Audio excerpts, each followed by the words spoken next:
ओम नमो भगवते वासुदेवाय। देखिए, अयोध्या में ही भगवान राम ने जन्म क्यों लिया था, इसका क्या कारण था। एक बार बड़ा सुंदर संदर्भ, बहुत ही सुंदर प्रसंग है, एक बार अवश्य सुने। लंका के राजा पुलत्स के पौत्र राक्षस राज रावण ने सभी देवताओं की भारी तपस्या करके सभी लंका के जितने भी उनके अपने राक्षस थे उन सभी को बहुत भारी ताकत का एहसास करा दिया था। और उन्होंने इतनी बड़ी तपस्या की, इतनी बड़ी भक्ति की देवताओं की, कि देवताओं से उनके दिव्य अस्त्रों को उन्होंने प्राप्त कर लिया था। और उसने तपस्या के बल पर ऐसी शक्ति भी प्राप्त कर ली थी कि जिससे समस्त देवता राक्षस राज रावण के अधीन हो गए थे।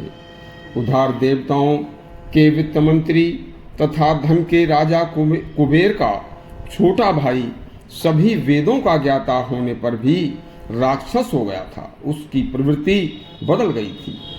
तब दानवों के राक्षसों के राजा राक्षस मय ने, जो कि आज मेरठ के नाम से जाना जाता है, ऐसा है कि इस मेरठ नगर को राक्षस मय ने बसाया था, जिसका नाम आज मेरठ पड़ गया है।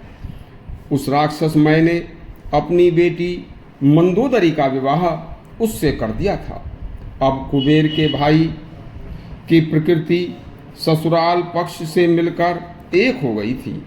अब वह ऋषियों, ब्राह्मणों तथा देवताओं का तथा धर्म का शत्रु हो गया था। तथा जहाँ भी यज्ञ हवन आदि होते थे वह अपनी शक्ति व बल से उन्हें रोक दिया करता था। तथा जितने भी पूजा स्थल थे वह सब उसने ध्वस्त कर दिए थे, नष्ट कर दिए थे। तपोवन, जहाँ परम तपस्वी ऋषि महात्मा तपस्या किया करते थे, वह तपोवन भी राक्षसों ने जला दिए थे। ऋषि मुनि राक्षसों के भोजन बन गए थे तथा देवता राक्षसों से पराजित हो गए थे। तथा देवताओं के राजा देवराज इंद्र भी स्वयं राक्षसों से हार चुके थे। तब लोकपाल गण रावण की आज्ञा मानने पर विवश थे। अंततः आखिर पृथ्वी यह अधर्म का भार कहाँ तक सहती।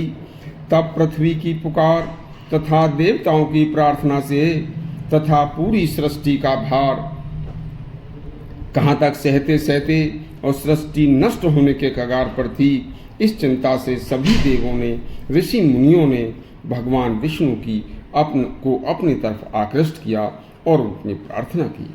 उधर अयोध्या के राजा चक्रवर्ती सम्राट राजा दशरथ की बड़ी रानी कौशल्या ने अपनी भक्ति से तथा स्वयं की तपस्या के बल पर स्वयं भगवान से अपनी गोदी में बालक शिशु को बनकर खेलने का आशीर्वाद प्राप्त कर रखा था। तब भगवान के सामने बड़ा ही विलक्षण समय था।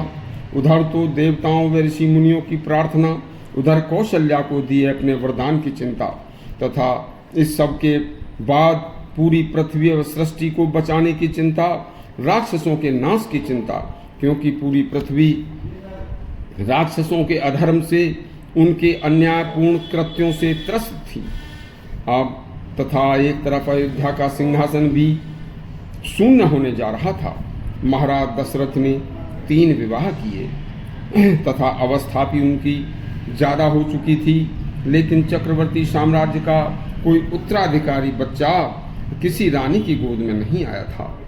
तब रघुवंश के परम रक्षक महर्षि वशिष्ठ के गुरुकुल को महाराज दशरथ ने अपनी शरण ली।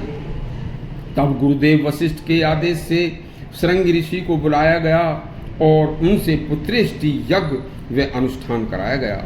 यह जो श्रृंग ऋषि थे, इनका आज भी जो आश्रम है वह बागपत जिले के बरनावा में स्थित है, जहाँ पर द्वापर युग में पांडवों को मारने के लिए दुर्योधन ने जो लाक्षाद ग्रह बनाया था वह भी आज वहाँ स्थित है।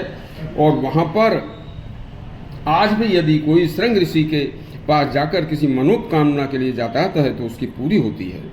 देखिए, उस अनुष्ठान को कराने के बाद तब उस यज्ञ में साक्षात अग्निदेव प्रकट हुए तथा अग्निदेव ने चुरु प्रदान किया। उस दिव्य चुरु को सभी रानियों को ग्रहण कराया गया और वह तीनों रानी उससे गर्भवती हुई।